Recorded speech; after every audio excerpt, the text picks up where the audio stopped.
الحمد لله الذي خلق الإنسان من طين وجعل نسله من سلالة من ماء مهين وعلمه البيان وأشهد أن لا إله إلا الله وحده لا شريك له وأشهد أن محمدا عبده ورسوله أرسله بالهدى ودين الحق ليظهره على الدين كله ولو كره الكافرون وأمر باتباع هديه وحذر من مخالفة أمره صلى الله عليه وسلم وعلى آله وأصحابه وأتباعه إلى يوم الدين. يا أيها الذين آمنوا اتقوا الله حق تقاته ولا تموتن إلا وأنتم مسلمون. أما بعد. சர்வ புகழும் புகழ்ச்சியும் இந்த உலகத்தை படைத்து தன்னந்தனியாக ஆட்சி செய்து கொண்டிருக்கும் அல்லாஹ் ஒருவனுக்கே சொந்தமானது. சாந்தியும் சமாதானமும் இந்த உலகத்திற்கு அருட்கொடையாகவும் மனித சமூகத்திற்கு வழிகாட்டியாகவும் அனுப்பப்பட்ட முஹம்மது நபி ஸல்லல்லாஹு அலைஹி வஸல்லம் அவர்கள் மீதிலும் அன்னவர்களின் வாழ்க்கை வழிமுறைகளை அடியொட்டி நடந்த உத்தம சஹாபாக்கள், தாபிஈன்கள், தபஉ தாபிஈன்கள், அவுலியாக்கள், இமாம்கள் மீதிலும் மறுமை நாள் வரைக்கும் சத்திய இஸ்லாத்தை இஹ்லாஸோடு பின்பற்றி மரணிக்கக்கூடிய ஒவ்வொரு நல்லடியார் மீதிலும் உண்டாவதாக. இந்த ஒன்று கூடலினுடைய நோக்கம் என்னவென்றால், அல்லாஹ்வினுடைய இந்த தூய மார்க்கத்தை தூய்மையான முறையில் மக்களுக்கு எத்தி வைக்க வேண்டும், எந்த விதமான குளறுபடியுமின்றி மக்களுக்கு எத்தி வைக்க வேண்டும் என்பதாகும். அண்மை காலமாக சத்தியத்தை அசத்தியமாக்குவதற்கும் உண்மையை பொய்யாக்குவதற்குமான முயற்சிகள் பல்வேறு வழிகளிலே மேற்கொள்ளப்பட்டு வருகின்றன. அத்தகைய முயற்சிகளில் ஏதாவது உண்மை உண்டா? அத்தகைய முயற்சிகளின் யதார்த்தம் என்ன என்பதை தெளிவுபடுத்துவதே இந்த ஒன்று கூடலின் நோக்கமாகும். இந்த சத்தியத்தை அசத்தியமாக்கும் முயற்சி, உண்மையை பொய்யாக்குவதற்கான இந்த முயற்சி இந்த காலத்தில் மாத்திரம் நடைபெறக்கூடியது அல்ல. மாறாக இதற்கு முன்னால் தோன்றி மறைந்த அனைத்து நபிமார்களுடைய காலத்திலும் இத்தகைய முயற்சிகள் மேற்கொள்ளப்பட்டே இருக்கின்றன.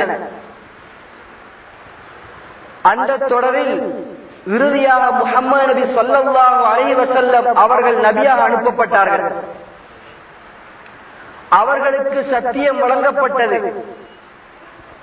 அவர்களுக்கு உண்மை மார்க்கம் கொடுத்து அனுப்பப்பட்டது. அந்த மார்க்கத்தையும் கூட, அந்த சத்தியத்தையும் கூட அசத்தியமாக்குவதற்கு, பொய் என்று நிரூபிப்பதற்கு பல்வேறு முயற்சிகளை அந்த காலத்தில் வாழ்ந்த யூத கிறிஸ்தவர்கள் மேற்கொண்டார்கள். அந்த முயற்சிகளிலே ஒன்றை அல்லாஹ் குர்ஆனிலே விவரிக்கின்றார். யுஹர்ரிஃபூனல் கலிம அன் மவாதிஹி.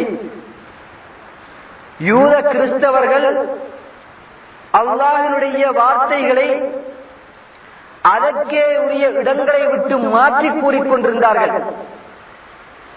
அதனை திரிவுபடுத்தி கூறி மக்களை வழிகெடுத்துக் கொண்டிருந்தார்கள் என்பதாக அல்லாஹ் கூறுகின்றார். இது மாத்திரமல்ல, அல்லாஹ் அல் குர்ஆனில் இன்னொரு இடத்தில் இந்த யூத கிறிஸ்தவர்களுடைய ஒரு சதி முயற்சியை பற்றி விவரிக்கின்றார். இவர்கள் என்ன செய்வார்கள் என்றால், காலையில் தங்களுடைய சகாக்கள் சிலரை அனுப்புவார்கள். செல்லுங்கள், சென்று இந்த முகம்மதை விசுவாசம் கொள்ளுங்கள், அவர் கூறக்கூடியதை நம்புங்கள், அவருக்கு கட்டுப்படுகின்றோம் என்று கூறுங்கள் என்று கூறிவிட்டு, ஆனால் ஒரு நிபந்தனை, மாலையில் அந்த முகம்மதை நீங்கள் நிராகரித்து விட்டு வந்துவிட வேண்டும். மாலையில் அந்த முகம்மதுடைய கொள்கையை புறக்கணித்து விட்டு வந்துவிட வேண்டும் என்றெல்லாம் சதி செய்தார்கள். என்ன நோக்கம் தெரியுமா?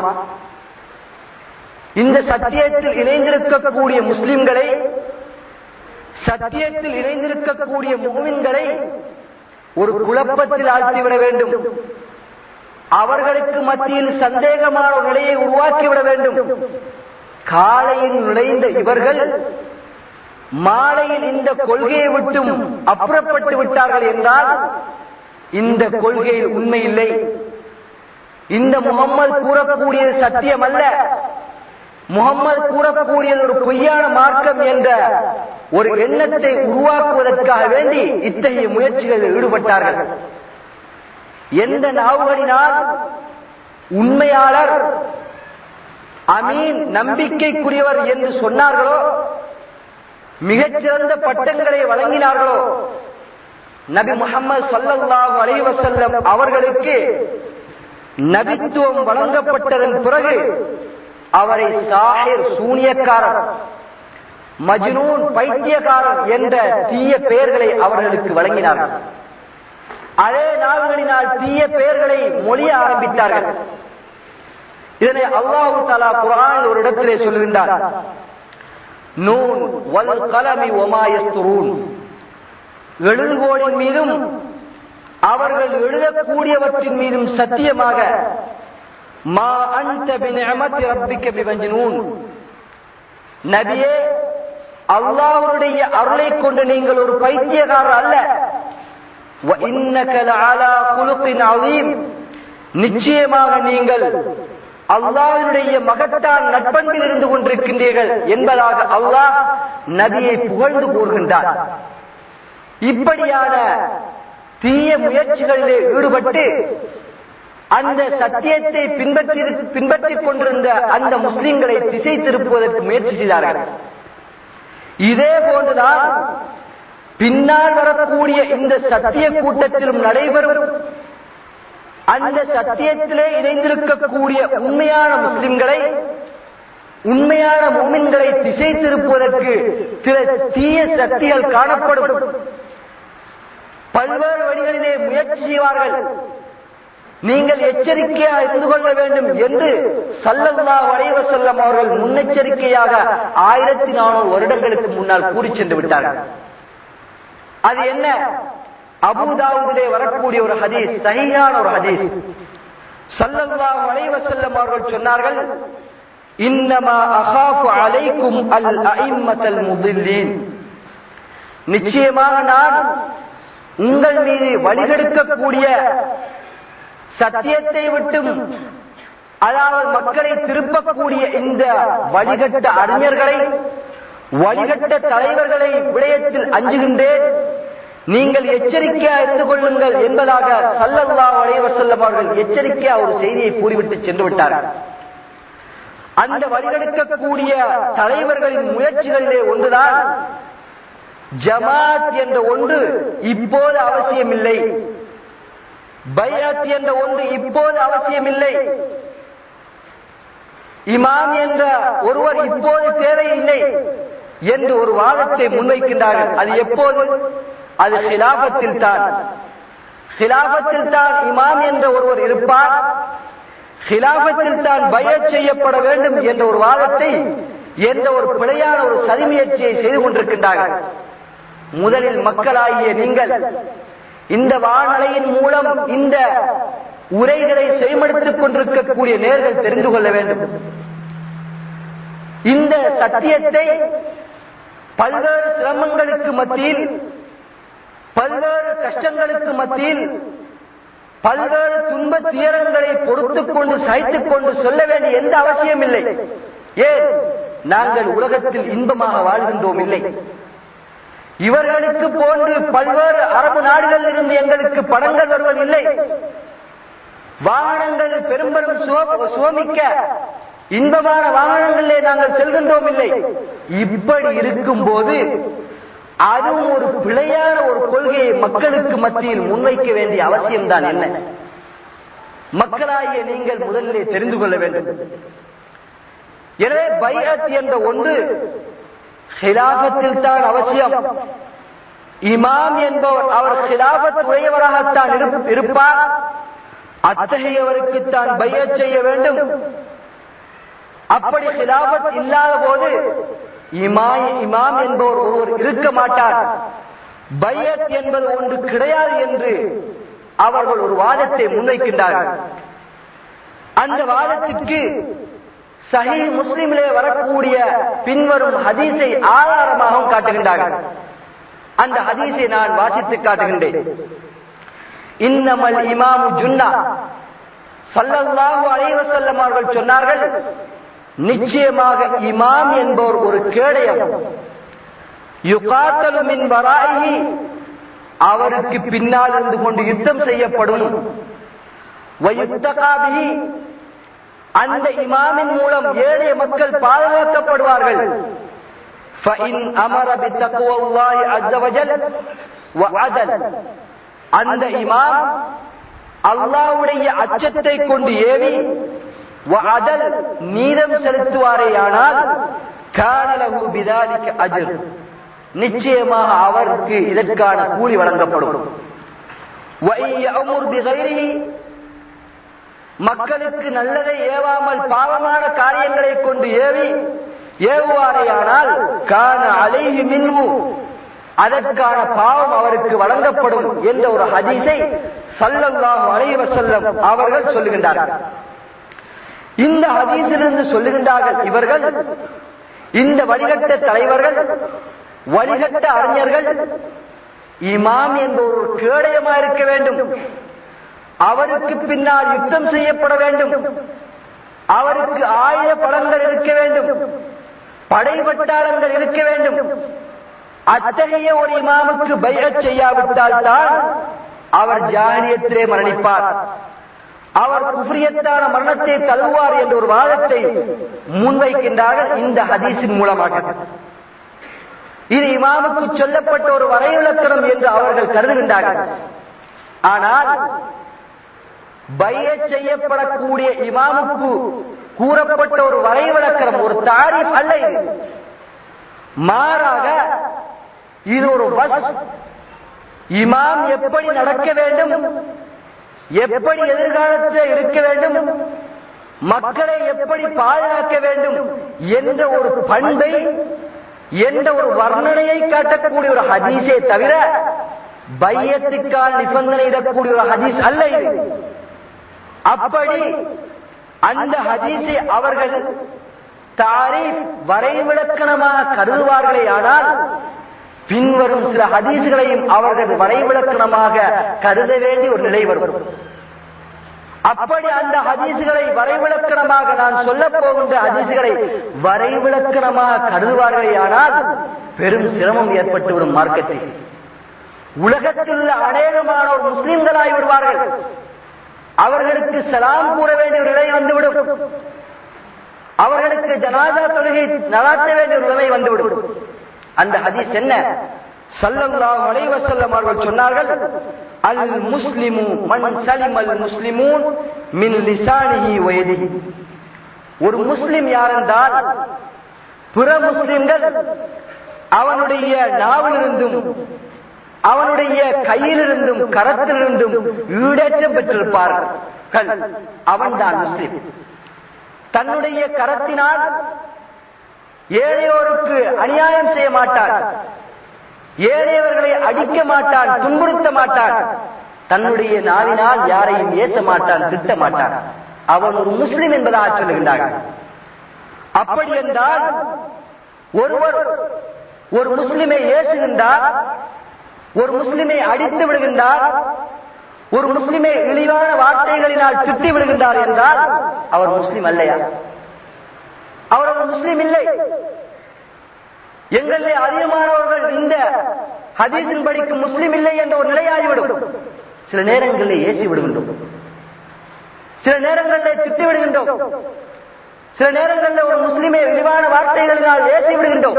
அவர் முஸ்லிம் அல்ல, ஆனால் கலிமா சொல்லி இருக்கிறார்.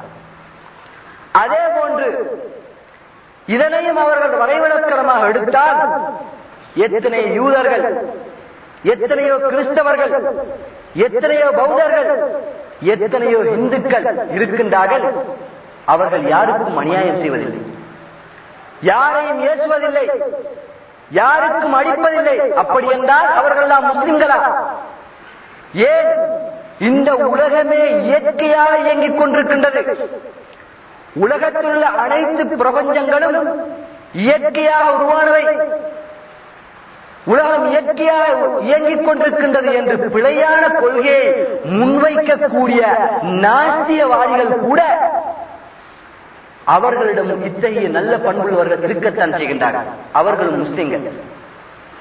இதனையும் அவர்கள் வரைவிலக்கணமாக எடுக்க வேண்டிய ஒரு நிலை வந்துவிடும். அதே போன்று இன்னொரு ஆதாரத்தை பாருங்கள். ஸல்லல்லாஹு அலைஹி வஸல்லம் அவர்கள் சொன்னார்கள், அல் முஸ்லிமு அஹுல் முஸ்லிம். ஒரு முஸ்லிம் இன்னொரு முஸ்லிமுடைய சகோதரன். லா யظلمஹு, அவன் அவனுக்கு அநியாயம் செய்ய மாட்டான். வலா யஹ்கிருஹு, அவன் அவனை அற்பமாக கருத மாட்டான். வலா யஹ்துருஹு, அவன் அவனுக்கு செய்கின்ற உதவியை நிறுத்தி விட மாட்டான். இதேபோல் நபி ஸல்லல்லாஹு அலைஹி வஸல்லம் அவர்கள் இன்னொரு ஹதீஸையும் சொன்னார்கள். அல் முஃமினு லில் முஃமினி கல் புன்யான். ஒரு முஃமின் இன்னொரு முஃமினுக்கு கட்டிடத்தை போன்றவனாவான். யஷுத்து பஅதுஹு பஅதா, அவைகளில் சிலருக்கு உறுதுணையாக இருக்கின்றது என்பதாக ஒரு செய்தியையும் சொன்னார்கள். இந்த இரண்டு ஹதீஸ்களையும் அவர்கள் வரைவிலக்கணமாக கருத வேண்டும். அந்த இன்னமல் இமாமு ஜுன்னா என்ற ஹதீஸை வரைவிலக்கணமாக எடுத்தார். இந்த ஹதீஸ், இரண்டு ஹதீஸ்களையும் வரைவிலக்கணமாக எடுத்தால் அப்துல் ரவுஃப் காட்டான்குடியைச் சேர்ந்த அவருக்கு இவர்கள் ஏன் முர்த்தத் என்ற ஃபத்வாவை வழங்கினார்கள்? அப்துல் ரவுஃப் அவரோடு இணைந்திருக்கக்கூடிய அந்த சஹாக்களிடம் நான் மேலே கூறிய அந்த இரண்டு ஹதீஸிலும் உள்ள பண்புகள் இல்லையா? காதியானிகளுக்கு ஏன் முர்த்தத் என்ற ஃபத்வா வழங்கினார்கள்? காதியானிகளிடம் இத்தகைய பண்புள்ளவர்கள் இல்லையா? ஷியாக்களுக்கு ஏன் இவர்கள் முர்த்தத் ஃபத்வா வழங்கினார்கள்? ஷியாக்களிடம் இத்தகைய பண்புள்ள நல்ல மனிதர்கள் இல்லையா? உதவி ஒத்தாசை புரியக்கூடிய நல்ல மனிதர்கள் இல்லையா? எதற்கு இவர்கள் அந்த மூன்று கூட்டத்தாருக்கும் முர்த்தத்துகள், காபிர்கள் என்ற ஃபத்வாக்களை வழங்கினார்கள்? உடனே அவர்கள் இந்த ஃபத்வாவை வாபஸ் பெற வேண்டும். வாபஸ் பெற்றுவிட்டு அந்த மூன்று கூட்டத்தாரிடம் சென்று மன்னிப்பு கோர வேண்டும். இந்த ஹதீஸையும் அவர்கள் வரைவிலக்கணமாக எடுக்க வேண்டும். இந்த பண்புகள் மட்டுமல்ல, இந்த மூன்று கூட்டத்தாரிடத்திலும் அவர்கள் கலிமாவும் சொல்லி இருக்கின்றார்கள். எனவே எந்த வகையிலும் இவர்கள் அவர்களை முர்த்தத் என்று கூற முடியாது. அது மாத்திரமல்ல, இந்த ஹதீஸ்களில் ஒரு மனிதன் முஸ்லிமாவதற்கு கலிமா கூட அவசியமில்லை. ஒரு முஸ்லிமாவதா இருந்தால் ஒருவன் யாருக்கும் அநியாயம் செய்யக்கூடாது, யாரையும் ஏசக்கூடாது, யாரையும் திட்டக்கூடாது, ஒருவனுக்கு உதவி செய்ய வேண்டும், ஒருவனை அற்பமாக கருதாமல் இருக்க வேண்டும். அப்படி என்றால் முஸ்லிம் ஆகிவிடுவான். கலிமா அவசியம் இல்லை. இவர்கள் கூடுகின்றார்களே, கலிமா சொன்னால் முஸ்லிம், அவன் எதை வேண்டாலும் செய்தாலும் எதை வேண்டாலும் செய்யட்டும் என்று ஒரு வாதத்தை முன்வைக்கின்றார்களே, அது கூட அவசியமில்லை. கலிமா கூட. மேலும் ஹிலாபத்தில் தான் பயாத், ஹிலாபத்தில் தான் இமாம் என்ற ஒருவர் இருப்பார் என்ற ஒரு வாதத்தை முன்வைக்கின்றார்களே, ஹிலாபத்தில் பையத் என்ற ஒன்றும் அவசியமில்லை. ஏன்? அநியாயம் செய்யாதவன் முஸ்லிம், பையத் தேவையில்லை. ஹிலாபத்தில் பையத் என்று வாதாடுகின்றார்களே, அந்த வாதம் பிழைத்து விடுகின்றது. பௌத்தன், கிறிஸ்தவன், நாஸ்தியன் அனைவரும் முஸ்லிம். அப்படி என்றால் பௌத்தனுக்கு இவர்கள் அஸ்ஸலாமு அலைக்கும் என்று சலாம் கூற வேண்டும், முஸ்லிம். எத்தனையோ பௌத்தர்கள் இருக்கின்றார்கள் இத்தகைய நல்ல பண்புள்ளவர்கள். ஒரு பௌத்தன் மரணித்து விட்டால் அவனுக்கு ஜனாசா தொழுகையிலே இவர்கள் கலந்து கொள்ள வேண்டும், ஜனாசா தொழுகை நடாத்த வேண்டும். ஒரு முஸ்லிமுக்கு செய்ய வேண்டிய அனைத்து கடமைகளையும் இவர்கள் செய்ய வேண்டும். இந்த ஹதீஸ்களை அவர்கள் வரைவிலக்கணமாக எடுத்துக்கொள்ள வேண்டும். இதேபோல் அல்லாஹ் தஆலா அல் குர்ஆனில் ஒரு இடத்திலே கூறுகின்றான், லா யத்தகிதுல் முஃமினூன அல் காஃபிரீன அவுலியா மின் தூனில் முஃமினீன். முஃமின்கள் யாரென்றால் அவர்கள் காவிர்களை உற்ற நண்பர்களாக, நேசர்களாக எடுத்துக்கொள்ள மாட்டார்கள், பிற முஃமின்களை விட்டுவிட்டு. அப்படி என்றால் ஒரு மனிதர் இருக்கின்றார், அவர் முஃமின்களை உற்ற நண்பர்களாக ஆக்கிக் கொள்கின்றார், அவர்களோடு அதிக தொடர்புகள் வைக்கின்றார் என்றால் அவர் முஃமினா. அதே போன்று ஒரு முஃமின் இருக்கின்றார், மூமின்களை விட்டுவிட்டு ஒரு காவிரை உற்ற நண்பராக எடுத்துக்கொள்கின்றார் என்றால் அவர் முஃமின் அல்ல என்பதா? அல்ல, அப்படி அல்ல. மாறாக இவைகள் எல்லாம் ஒரு முஃமினிடத்திலே காணப்பட வேண்டிய அடிப்படை பண்புகள், முக்கியமான பண்புகளை குறிக்கக்கூடிய ஹதீஸ்கள் தான். இவர்களே கூறுவார்கள், இந்த ஹதீஸ்கள் வரைவிலக்கணமாக அமையக்கூடியவைகள் அல்ல, மாறாக ஒரு முஃமினிடம் இருக்க வேண்டிய பண்புகளை குறிக்கக்கூடிய ஹதீஸ்கள் தான் என்று சொல்வார்கள். இதே போன்றுதான் நாங்களும் கூறுகின்றோம், இமாம் எப்படி நடக்க வேண்டும், எப்படி ஒரு கரிசனை உள்ள ஒரு தலைவராக இருக்க வேண்டும், மக்களை எப்படி ஒரு பொறுப்புள்ளவராக இருக்க வேண்டும், யுத்தம் வந்தால் எப்படி நடந்து கொள்ள வேண்டும் என்ற ஒரு பண்பை காட்டக்கூடிய ஒரு ஹதீஸ் தான். ஒரு சட்டத்தை கூறக்கூடிய ஒரு ஹதீஸை அன்றி பையத்தை குறித்து காட்டக்கூடிய, பையத்தை நிபந்தனையிடக்கூடிய ஒரு ஹதீஸ் அல்ல. ஏன் ஸல்லல்லாஹு அலைஹி வஸல்லம் அவர்கள் இன்னமல் இமாமு ஜுன்னா என்று சொல்ல வேண்டும்? அதற்கும் ஒரு விளக்கம் இருக்கின்றது. இமாமோடு முன்மாதிரியாக இருக்க வேண்டும் என்று கூறியதற்கும் ஒரு விளக்கம் இருக்கின்றது. இன்று எத்தனையோ உலமாக்களை எடுத்துக் கொள்ளுங்கள், எத்தனையோ அரபு மதரசாக்களை உருவாக்கி இருக்கின்றார்கள், எத்தனையோ அரபு மதரசாக்களை கட்டி இருக்கின்றார்கள். எதற்காக சொல்லுகின்றார்கள்? அல்லாஹ்வுடைய தீனை தூய்மையான முறையிலே மக்களுக்கு கற்றுக் கொடுக்க வேண்டும் என்ற நோக்கத்தில் நாங்கள் மதரசாக்களை நிறுவி இருக்கின்றோம் என்று கூறி பிள்ளைகளுக்கு மார்க்க கல்வியை கற்றுக் கொடுக்கின்றோம் என்று சொல்லுகின்றார்கள். ஆனால் இவர்களிடத்திலே அந்த விடயம் இல்லை. தங்களுடைய பிள்ளைகளை எங்கே கொண்டு சேர்க்கின்றார்கள் தெரியுமா? மார்க்க கல்வியை கற்றுக் கொடுக்க வேண்டும் என்று மதரசாக்களை உருவாக்கிய இந்த அறிஞர்கள், இந்த வழிகட்ட தலைவர்கள் தங்களுடைய பிள்ளைகளுக்கு கல்லூரிகள், தங்களுடைய பிள்ளைகளை பல்கலைக்கழகங்களில் சேர்க்கின்றார்கள். அந்த பிள்ளை அமெரிக்காவில் உள்ள ஒரு பல்கலைக்கழகத்தில் படிக்கும், அல்லது பிரிட்டிஷில் உள்ள ஒரு பல்கலைக்கழகத்தில் படிக்கும், அல்லது இலங்கையில் உள்ள ஒரு பல்கலைக்கழகத்தில் படிக்கும். என்ன நியாயம்? உங்களிடத்திலே நீங்கள் சொன்ன அந்த விடயம் இருக்கின்றதா? இத்தகைய அறிஞர்கள், இத்தகைய வழிகட்டவர்கள் தோன்றுவார்கள்.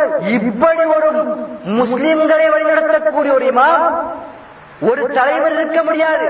இதனை ஸல்லல்லாஹு அலைஹி வஸல்லம் அவர்கள் நிரூபித்து சென்றார்கள். அவர்களுடைய அனைத்து துறையிலும் முன்மாறி காணப்பட்டது.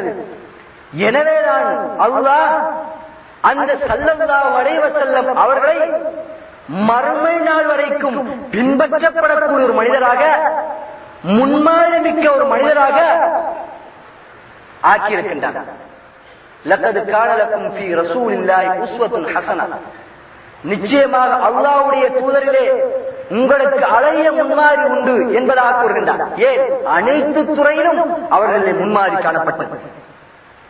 சரி, ஒரு இமாம் யுத்தம் என்று வந்துவிட்டால் உயிருக்கு பயந்து அவர் வீட்டிலே இருந்துவிட முடியாது. அவர் அந்த யுத்தத்திற்கான தலைமை பொறுப்பை ஏற்க வேண்டும். அவரின் தலைமையின் கீழ் யுத்தம் செய்யப்பட வேண்டும் என்ற சட்டத்தை, என்ற ஒரு வஸ்பை குறிக்கக்கூடிய ஹதீஸ் தான். இதனைத்தான் ஸல்லல்லாஹு அலைஹி வஸல்லம் அவர்கள் அந்த ஹதீஸினுடைய தொடரிலே சொல்கின்றார்கள், வயுத்தகா பிஹி, இமாமின் மூலம் மக்கள் பாதுகாக்கப்படுவார்கள் என்பதாக ஸல்லல்லாஹு அலைஹி வஸல்லம் அவர்கள் சொல்கின்றார்கள். சரி, இன்னொரு விடயத்தையும் தெரிந்து கொள்ள வேண்டும். இமாம் என்பவர் ஒரு கேடயம், யுத்தம் செய்ய வேண்டும், படைபட்டாலும் இருக்க வேண்டும் என்று சொல்லுகின்றார்களே, கேடயம் என்றால் யுத்தம் செய்தால் ஆக வேண்டும் என்ற பொருள் கிடையாது. யுத்தம் என்ற ஒன்று வருகின்றதா, அவர் முன்மாதிரியாக பொறுப்புள்ளவராக இருக்க வேண்டும். அப்படி இல்லாத காலகட்டத்தில் இப்போது இருப்பது போன்று நாங்கள் ஆட்சி அதிகாரம் இல்லை. இந்த காலகட்டத்திலும் இமாமாக இருக்கக்கூடிய அந்த அமீர், அந்த தலைவர் கேடயமாக இருக்கின்றார். எப்படி என்றால் பாவங்களை விட்டும் தடுக்கின்றார். முஸ்லிம்களிலே யாராவது ஒரு பாவத்தை செய்துவிட்டால் உபதேசம் செய்கின்றார், நடவடிக்கை எடுக்கின்றார், திருத்த முயற்சிக்கின்றார். எனவே எப்படி யுத்தத்தின் போது எதிரிகளுடைய வாழ்வெட்டுக்கள் இருந்தும் அம்பு எய்துவதிலிருந்தும் நாங்கள் அந்த கேடயத்தை பயன்படுத்துகின்றோமோ, அதே போல இமாம் ஒரு கேடயமாயிருப்பார். யுத்தம் இல்லாத காலகட்டத்தில் தடுப்பார், நடவடிக்கை எடுப்பார், உபதேசம் செய்வார். அந்த கேடயத்தை நாங்கள் சரியாக பயன்படுத்த வேண்டும். ஸல்லல்லாஹு அலைஹி வஸல்லம் அவர்கள் யுத்தம் அல்லாத சந்தர்ப்பங்களிலும் இந்த ஜுன்னத்துன் கேடயம் என்ற வார்த்தையை பயன்படுத்தித்தான் இருக்கின்றார்கள். சொன்னார்கள், அஸ்ஸௌமு ஜுன்னத்துன் மின் அஸாபின்னார், நிச்சயமாக நோன்பு அல்லாஹ்வுடைய தண்டனையிலிருந்து காக்கக்கூடிய ஒரு கேடயம். இங்கே யுத்தத்துக்கு பயன்படுத்தக்கூடிய ஒரு கேடயம் அல்ல. அல்லாஹ்வுடைய தண்டனையிலிருந்து எங்களை காத்துக் கொள்வதற்கு பயிற்சி அளிக்கின்றது. ஒரு மனிதன் இறையச்சம் உள்ளவனாக அல்லாஹ்வுக்கு அடிபணிந்து நடக்கக்கூடிய ஒரு மனிதனாக இருப்பதற்கு ஒரு பயிற்சி அளிக்கின்றது இந்த நோன்பு. எனவே அதற்கு கேடயம் என்று சொன்னார்கள். இதேபோல் ஸல்லல்லாஹு அலைஹி வஸல்லம் அவர்கள் சொன்னார்கள், மன் அதாஅனி ஃபகத் அதாஅ அல்லாஹ், யார் எனக்கு கட்டுப்பட்டானோ நிச்சயமாக அவன் அல்லாஹ்வுக்கு கட்டுப்பட்டு விட்டான். வமன் அஸானி ஃபகத் அஸல்லாஹ், யார் எனக்கு மாறு செய்தானோ அவன் அல்லாஹ்வுக்கு மாறு செய்து விட்டான். வமன் அதாஅல் அமீர, யார் அமீருக்கு கட்டுப்பட்டானோ ஃபகத் அதாஅனி, நிச்சயமாக அவன் எனக்கு கட்டுப்பட்டு விட்டான். வமன் அஸல் அமீர, யார் அமீருக்கு மாறு செய்தானோ ஃபகத் அஸானி, நிச்சயமாக அவன் எனக்கு மாறு செய்து விட்டான் என்று கூறிவிட்டு சொன்னார்கள், வல் அமீரு மிஜன்னுன், அமீர் என்ற ஒரு கேடயம். அப்படி என்றால் யுத்தத்துக்கு மட்டும் பயன்படுத்தப்படக்கூடிய ஒரு கேடயம் அல்ல. இங்கே ஜுன்னத்துன் என்று சொல்லிவிட்டு ஸல்லல்லாஹு அலைஹி வஸல்லம் அவர்கள் யுகாத்தல் மின் வராயி என்று இந்த ஹதீஸிலே கூறவில்லை. அது மாத்திரமல்ல, இங்கே இமாம் என்றும் கூறவில்லை, அமீர் என்று சொன்னார்கள்.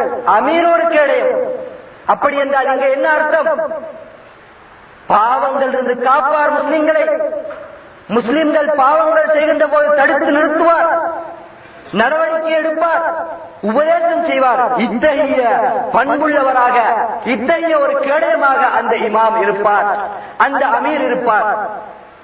சரி, இப்போது வருவோம். மொழி ரீதியில் கூட ஆட்சி அதிகாரம் உள்ளவருக்கா இமாம் என்று சொல்லப்படும் என்றால் அது கூட இல்லை. கேவலம் எந்த ஆதாரங்களை, என்னென்ன ஆதாரங்களை ஜமாஅத்துல் முஸ்லிமீன் உடைய கொள்கை பிழையானது என்று கூறுவதற்கு வைக்கின்றார்களோ அந்த ஆதாரங்கள் அனைத்தும் பிழையானவைகள். என்ன விதமான நியாயம் அவைகளிலே இல்லை. மொழி ரீதியில் இமாம் என்று யாருக்கு சொல்லப்படும் என்றால், அல் இமாமு மன் யுஹ்தமு பிஹி, இமாம் என்றால் வழிநடத்தக்கூடியவருக்கு, பின்பற்றப்படக்கூடியவருக்கு தான் சொல்லப்படும் என்பதாக மொழி ரீதியில் கூட இந்த ஒரு பொருள் தான் இருக்கின்றது. ஆட்சி அதிகாரம் உள்ளவருக்குத்தான் இமாம் என்று சொல்லப்படும் என்று மொழி ரீதியில் கூட கிடையாது. சரி, இப்போது வருவோம். நபி ஸல்லல்லாஹு அலைஹி வஸல்லம் அவர்கள் ஆட்சி அதிகாரம் இல்லாத, படை வட்டாரம் இல்லாத, யுத்தம் செய்யாத தலைவர்களுக்கும் இமாம் என்று கூறியிருக்கின்றார்கள். அது என்ன? முதலாவது ஒரு ஹதீஸை பாருங்கள். கான நிதா இதா ஜலசல் இமாமு அலல் மிம்பர். முதலாவது அதான் இமாம் மிம்பரிலே உட்கார்ந்து விட்டால் சொல்லப்படும் சஹீஹுல் புகாரிலே வரக்கூடிய ஒரு ஹதீஸ். ஜும்மா நடத்தக்கூடியவர் தொழுவிக்கக்கூடிய இமாம் கூட அல்ல. ஜும்மா நடத்தக்கூடியவர் யார்? ஒரு ஜமாத்தின் அமீர், ஒரு ஜமாத்தை வழிநடத்தக்கூடிய அந்த இமாம் தான் ஜும்மா நடத்துவார். ஜும்மா நடத்துவது ஹிலாபத்தில் உள்ள போதும் தான், ஹிலாபத் இல்லாத போதும் தான். இப்போது ஜும்மா நடக்கின்றது, நடத்துகின்றோம். ஆட்சி அதிகாரம் உள்ளவருக்குத்தான் இமாம் என்று சொல்லப்படும் என்றால் இப்போது எதற்காக ஜும்மா சொல்கின்றீர்கள்? இந்த ஹதீஸிலும் இமாம் என்ற வாசகம் வந்திருக்கின்றது. அதுவும் தொழுவிக்கக்கூடிய இமாமும் அல்ல, ஒரு ஜமாத்தை வழிநடத்தக்கூடிய இமாம் தான் ஜும்மா செய்ய வேண்டும். பின்னால் நான் ஒரு ஹதீஸையும் சொல்லுவேன். அப்படி என்றால் இப்போது ஏன் ஜும்மா சொல்கின்றீர்கள்? ஜும்மா சொல்வதை நிறுத்துங்கள், ஜும்மா நடாத்தாதீர்கள். ஜும்மா தொழுவது இல்லை என்றால் எதற்கு பள்ளிகள்? அரபு நாடுகளில் இருந்து வரக்கூடிய பணங்களை வேண்டாம் என்று சொல்லுங்கள். பள்ளிகள் கட்டாதீர்கள், பள்ளிகள் கட்டுவதை நிறுத்துங்கள், பள்ளிகளை உடையுங்கள். அவசியம் இல்லை பள்ளி, ஜும்மா இல்லை. ஜும்மா மாத்திரமல்ல, பின்னால் நான் கூறுவேன், ஜமாத் தொழுகை ஒன்றும் இல்லை. இப்போது இவர்கள் கூறக்கூடிய இந்த வாதத்தின் அடிப்படை. அது மாத்திரமல்ல, இவர்கள் எல்லாம் பெருமை பிடித்தவர்கள், பெருமை உள்ள மனிதர்கள் என்பதாகவும் நபி ஸல்லல்லாஹு அலைஹி வஸல்லம் அவர்கள் சொல்கின்றார்கள். சொன்னார்கள், லா யகுஸ் அலன் நாஸ் இல்லா அமீர் அவ் மஅமூர் அவ் முஃப்தார். பயான் நடத்துவது, உரை நிகழ்த்துவது, மாநாடு நடத்துவது, இப்படியெல்லாம் செய்வது யார் தெரியுமா? அமீர் தான் செய்வார். ஹதீஸ் கூறுகின்றது, தபரானியில் வரக்கூடிய ஹதீஸ். உடனே சொல்லி விடுவார்கள், இந்த ஹதீஸ் லைவ். அது ஒரு வாய்ப்பேச்சாக மாறிவிட்டது, சர்வசாதாரணம். எங்களுக்கும் சொல்ல முடியும், எத்தனை ஹதீஸ்களை குறித்து இவைகள் லைவ் என்று எங்களுக்கும் சொல்ல முடியும், சரியான ஹதீஸ்களை பார்த்து. ஆனால் தூய்மை இருக்க வேண்டும். சொல்லிவிடுவது அல்ல, நிரூபிக்க வேண்டும், அல்லாஹ்வை பயப்பட வேண்டும், இஹ்லாஸ் இருக்க வேண்டும். என்ன சொன்னார்கள் ஸல்லல்லாஹு அலைஹி வஸல்லம் அவர்கள்? மக்களுக்கு உரை நிகழ்த்துவார் யார்? அமீர் நிகழ்த்துவார். மக்களுக்கு பயான் செய்வது யார்? அமீர் அவ் மஅமூர், அல்லது அமீரால் நியமிக்கப்படக்கூடிய மஅமூர், அவ் முஃப்தார், அல்லது பெருமைக்குரியவர். ஹிலாபத்தில் தான் அமீர் என்றால், இப்போது ஜும்மா நடத்தக்கூடியவர் உங்களிடத்தில் அமீர் இல்லை, நடத்துவோர் அமீர் இல்லை, மாமூரும் இல்லை. அமீர் இல்லாவிட்டால் மாமூரும் கிடையாது. அப்படி என்றால் இவர்கள் பெருமைக்குரியவர்கள். யாராவது இந்த ஜும்மா நடத்துவதற்கு, மாநாடு நடத்துவதற்கு, பிரச்சார மேடைகள் போடுவதற்கு உங்களுக்கு அனுமதி தந்தது யார்? அமீர் இல்லை. ஹிலாபத்தில் என்று சொல்கின்றீர்கள், இப்போது ஹிலாபத் இல்லை. ஏன் ஜும்மா நடத்துகின்றீர்கள்? ஏன் மாநாடு நடத்துகின்றீர்கள்? ஏன் கூட்டங்கள் நடத்துகின்றீர்கள்? இது அமீருடைய வேலை, மாமூர் அல்லது அமீரால் நியமிக்கப்பட்ட மாமூருடைய வேலை. அப்படி இல்லை என்றால் ஒரு பெருமைக்காகத்தான் செய்வார். எனவே இந்த ஹதீஸிலிருந்து விளங்குகின்றது, இவர்கள் அனைவரும் பெருமைக்குரியவர்கள், பெருமை பிடித்தவர்கள். பெருமை பிடித்தவர் எவரும் இந்த சத்தியத்தில் நுழைய மாட்டார்கள். பெருமையினுடைய ஒரு பகுதிதான் சத்தியத்தை நிராகரிப்பதும் மறுப்பதும் என்று ஸல்லல்லாஹு அலைஹி வஸல்லம் அவர்கள் தெளிவாக கூறியிருக்கின்றார்கள். எனவே சத்தியத்தில் நுழைய மாட்டார்கள், பெருமை பிடித்தவர்கள். நான் கூறவில்லை, இந்த ஹதீஸ் கூறுகிறது. அதே போல் இவர்கள் கூறுவது போன்று ஹிலாபத்தான் எப்படி வரும்? பிரிந்திருந்தால் ஹிலாபத்தான் எப்படி வரும்?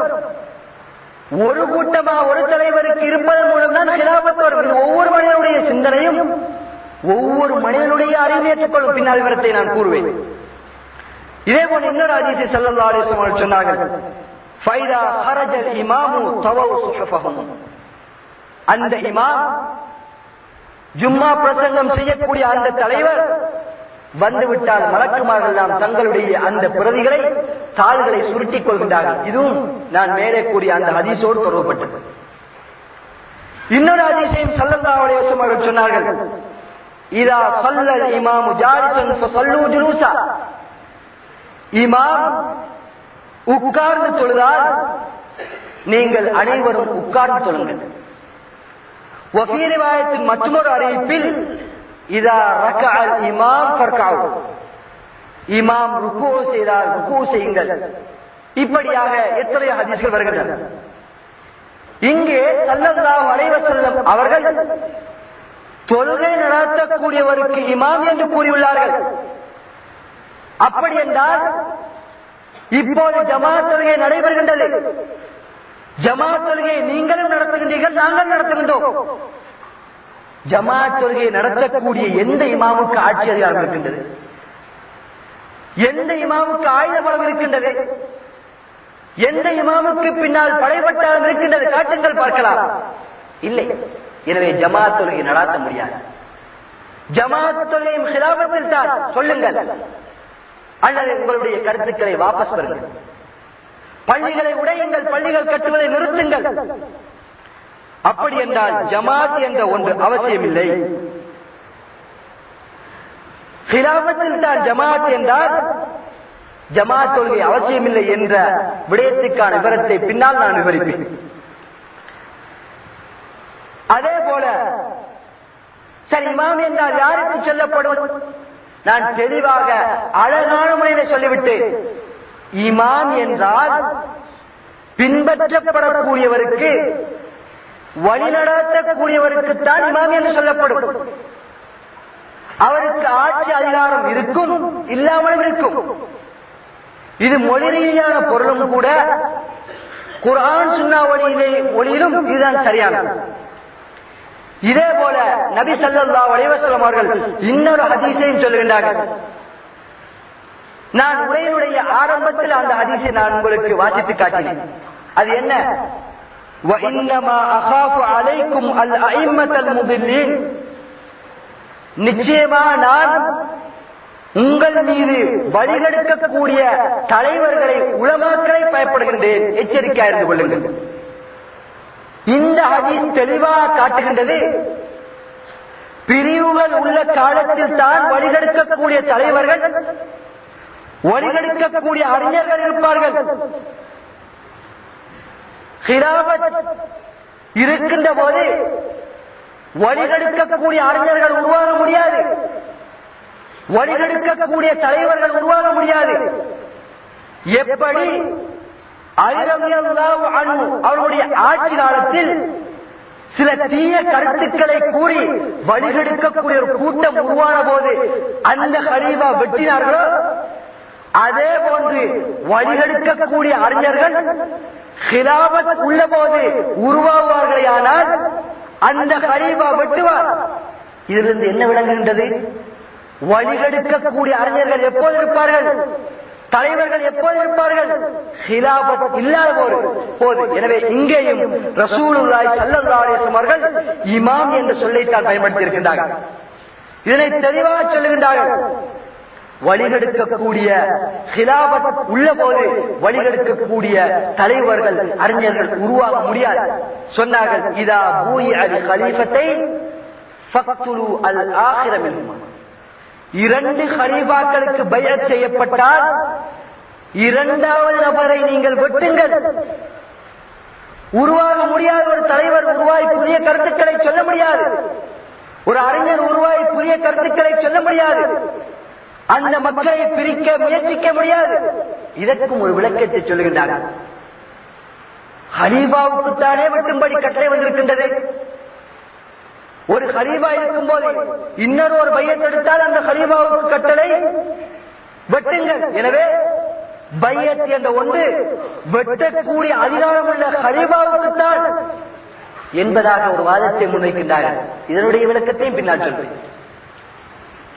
இதே போல இன்னொரு ஹதீஸை ஸல்லல்லாஹு அலைஹி வஸல்லம் அவர்கள் சொன்னார்கள், மன் அராத அன் யஷுக்க அஸல் உம்மா ஃபضربு உனகஹு காயினன் மன் கான, யார் இந்த உம்மத்தினுடைய அந்த சக்தியை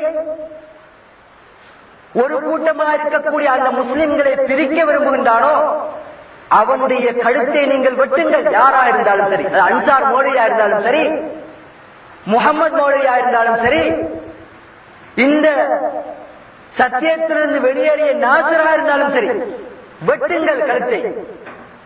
ஏன்? அவர்கள் இந்த உம்மத்தை பிரிக்க விரும்புகின்றார்கள். முஸ்லிம்களுக்கு மத்தியிலே தீய கருத்துக்களை பரப்ப விரும்புகின்றார்கள்.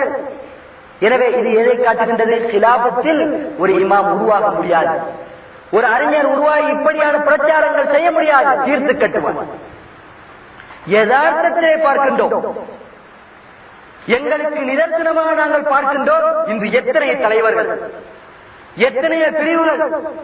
ஒரு கூட்டம் இன்னொரு கூட்டத்தை முஸ்லிம் இல்லை என்றும், ஒரு கூட்டத்தினுடைய அகீதா குர்ஆன் ஹதீஸ் என்றும், இன்னொரு கூட்டத்தினுடைய அகீதா குர்ஆன் ஹதீஸ் இஜ்மா என்றும், இன்னொரு கூட்டத்தினுடைய நம்பிக்கை குர்ஆன் ஹதீஸ் இஜ்மா ஃபஹ்மு ஸஹாபா என்று, இப்படி பல்வேறு பிரிவுகள், பலதரப்பட்ட தலைவர்கள் இருந்து கொண்டிருப்பதை நாங்கள் பார்க்கின்றோம். கிலாபத் இல்லாத போது அல்லாஹ் கூட கிலாபத் ஆட்சி அதிகாரம் இல்லாதவருக்கு இமாம் என்ற சொல்லை அல் குர்ஆனிலே பயன்படுத்தி இருக்கின்றான்.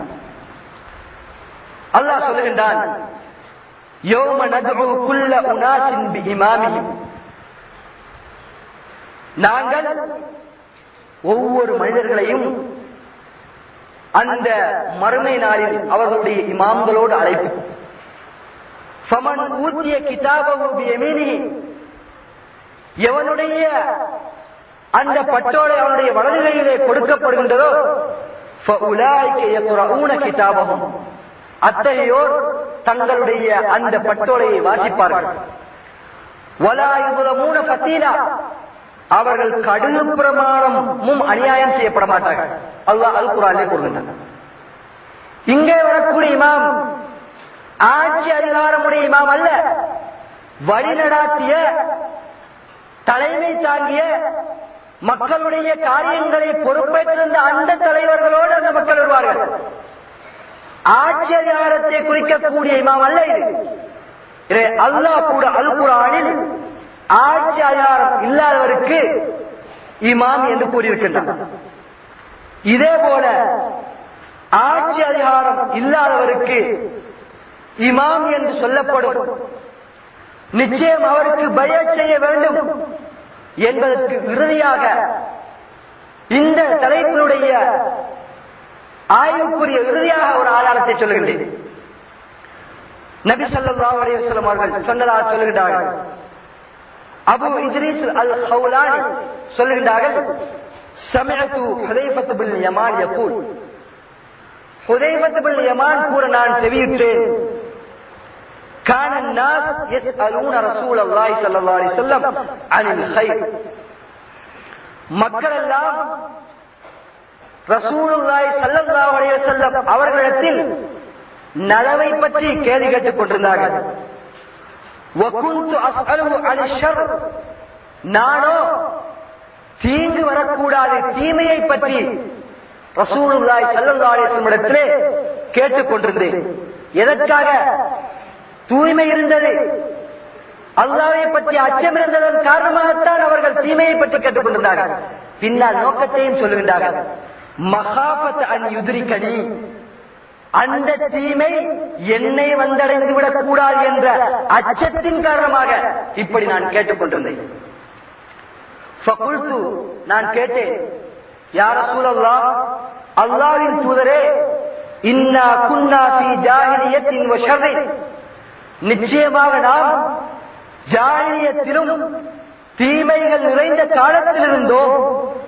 ஃபஜாஅனல்லாஹு பிஹாதல் கைர், அல்லாஹ் இந்த நலவை எங்களிடத்திலே கொண்டு வந்தான், இந்த இஸ்லாத்தை எங்களிடத்திலே கொண்டு வந்தான், அதனை ஏற்று முஸ்லிம்களாக இருக்கின்றோம்.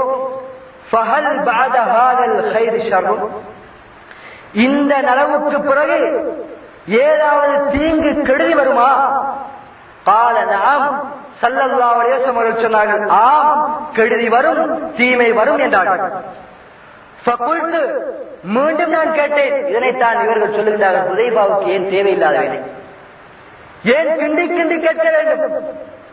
ஹுதைபா செய்த ஒரு இந்த முயற்சியினால் தான் அல்லாஹ்வுடைய அருளில், அல்லாஹ்வுடைய கிருபையில் எங்களுடைய பிரச்சனைகளை காவல்துறையிடம் செல்லாமல் எங்களுடைய தலைவர்களிடத்திலே சென்று குர்ஆன் ஹதீஸ் மூலம் தீர்த்துக் கொள்கின்றோம். ஹுதைபாவுக்கு நாங்கள் நன்றி கூற கடமைப்பட்டிருக்கின்றோம்.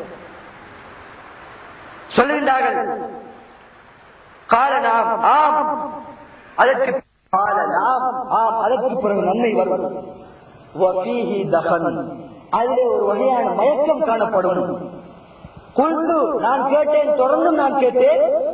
ஒமா தஹனுஹு, அது ஒரு மயக்கமாக இருக்கும் என்று சொன்னீர்கள் அல்லாஹ்வின் தூதரே, அந்த மயக்கம் என்ன தெளிவுபடுத்துங்கள். அத்தகைய ஒரு காலத்தில் வாழ நேரிட்டால் நான் எப்படி நடந்து கொள்ள வேண்டும்? பயப்படுகின்றேன், அஞ்சுகின்றேன். மன் அஜாபஹும் இலைஹா கதஃபூஹு ஃபீஹா, யார் அவர்களுடைய அழைப்புக்கு விடையளிக்கின்றானோ அவனை அவர்கள் நரகத்திலே தூக்கி எறிந்து விடுவார்கள். ஃபகுல்து, நான் கேட்டேன், யா ரசூலல்லாஹ், அல்லாஹ்வின் தூதரே, சிஃப்ஹும் லனா, அவர்கள் யார் என்பதை பற்றி எங்களுக்கு வர்ணித்து காட்டுங்கள், விளக்கப்படுத்துங்கள். கால, சொன்னார்கள், நாம் கௌமுன் மின் ஜில்தத்தினா, அவர்கள் எங்களுடைய இனத்தவர்களாயிருப்பார்கள். முஸ்லிம்கள் முஸ்லிம்கள் என்று கூறக்கூடியவர்களாயிருப்பார்கள். வயத்தக்கல்லமூன பிஅல்சினத்தினா, எங்களுடைய நாவுகளினாலே அவர்கள் பேசுவார்கள். நாங்களும் சத்தியத்தை சொல்லுகின்றோம், எங்களிடத்திலே தூய்மை இருக்கின்றது, அல்லாஹ்வுடைய அச்சத்தை பற்றி ஏவுகின்றோம் என்று நாங்கள் சொல்லக்கூடிய, முஸ்லிம்கள் கூறக்கூடிய கொள்கையை போன்று அவர்கள் சொல்லுவார்கள். சத்தியம் அல்ல. ஃபகுல்து, நான் கேட்டேன், யா ரசூலல்லாஹ், அல்லாஹ்வின் தூதரே, ஃபமா தரா இன் அத்ரகனி ذلك, அத்தகைய ஒரு காலம் என்னை வந்தடைந்து விட்டால் எனக்கு நீங்கள் கட்டளையிடுவது என்ன? நான் என்ன செய்ய வேண்டும்? சொல்லுங்கள். கால தல்ஸமு ஜமாஅத்துல் முஸ்லிமீன வ இமாமஹும், ஜமாஅத்துல் முஸ்லிமீனையும் வ இமாமஹும், அவர்களுடைய அந்த இமாமையும் பற்றி பிடித்துக் கொள், அவருக்கு கட்டுப்படு. ஃபகுல்து, நான் கேட்டேன், ஃபஇல்லம் தகுல்லஹும் ஜமாஅத்துன் வலா இமாமுன், அவர்களுக்கென, அந்த முஸ்லிம்களுக்கென ஜமாஅத்தும் இமாமும் இல்லாவிட்டால், இது கூறுவது யார்? அந்த வழிகட்ட அறிஞர்கள். முஸ்லிம்களுக்கென ஜமாஅத்தும் இமாமும் இல்லாவிட்டால் என்று ஹுதைபா கேட்கின்றார்கள். சரி, அப்படி கேட்டிருந்தால் கூட அது ரசூலுல்லாஹி ஸல்லல்லாஹு அலைஹி வஸல்லம் வார்த்தை அல்ல, ஹுதைபா தெரியாமல் கேட்கின்றார்கள். அதற்கு இப்போது விளக்கம் கூற முடியாது.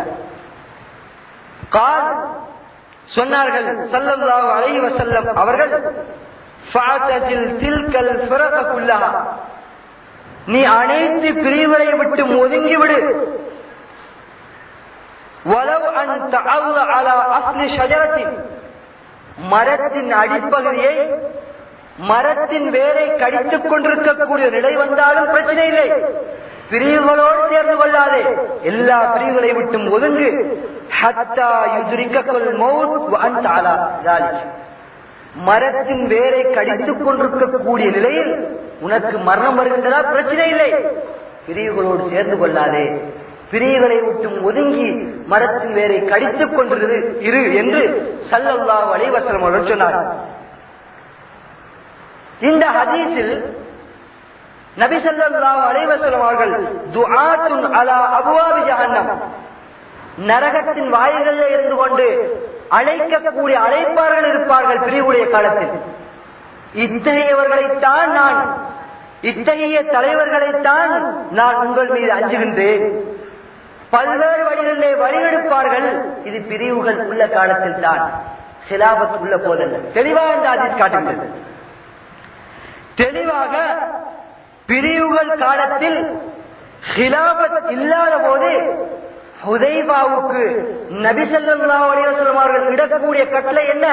தெளிவா பிரிவுகளில் இருக்கக்கூடிய காலத்தில் சொல்கிறார்கள், தல்ஸமு ஜமாஅத்துல் முஸ்லிமீன வ இமாமஹும், ஜமாஅத்துல் முஸ்லிமீன் இருக்கின்றதா அந்த பிரிவுகளுடைய காலத்தில், ஹிலாபத் இல்லாத காலத்தில் ஜமாஅத்துல் முஸ்லிமீனோடு சேர்ந்து கொள்.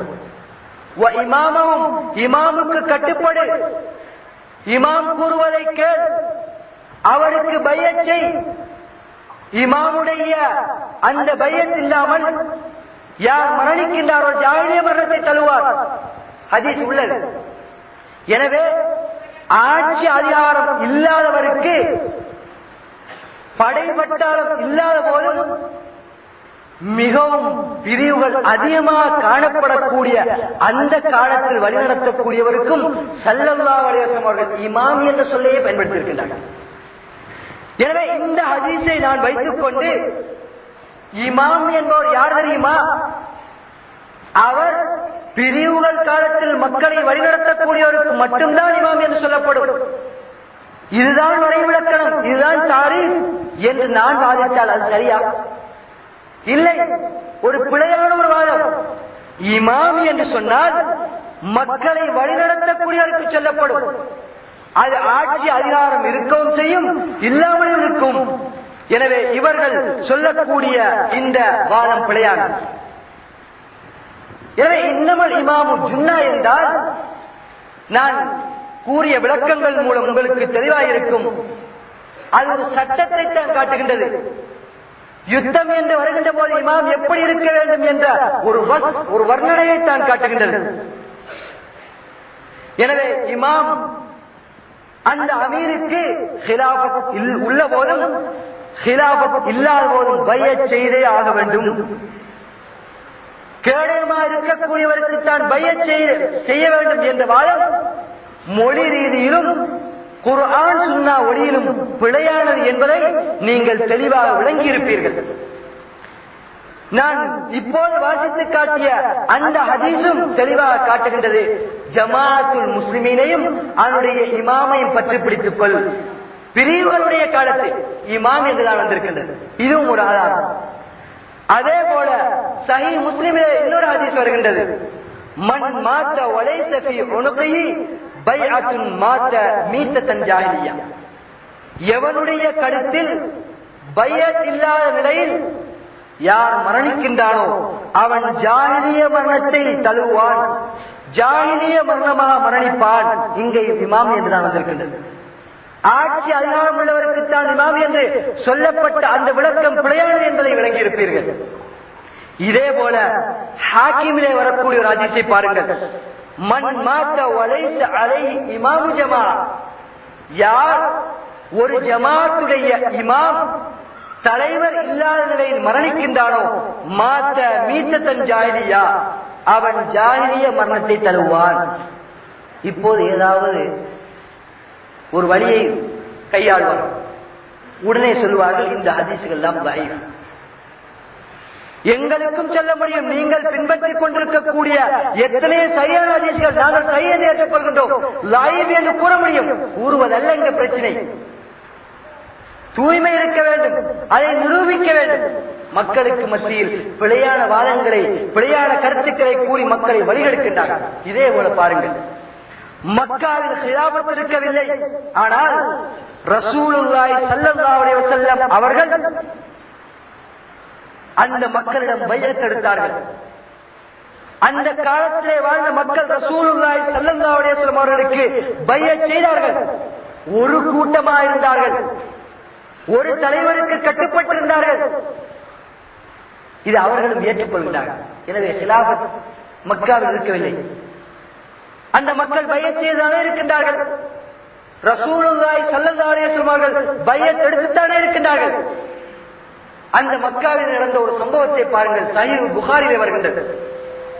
அப்துர் ரஹ்மான் இப்னு அவுஃப் என்ற ஒரு சஹாபி அவர்களுடைய தோழர்களை அழைத்துக் கொண்டு நபி ஸல்லல்லாஹு அலைஹி வஸல்லம் அவர்களிடத்திலே வருகின்றார்கள்.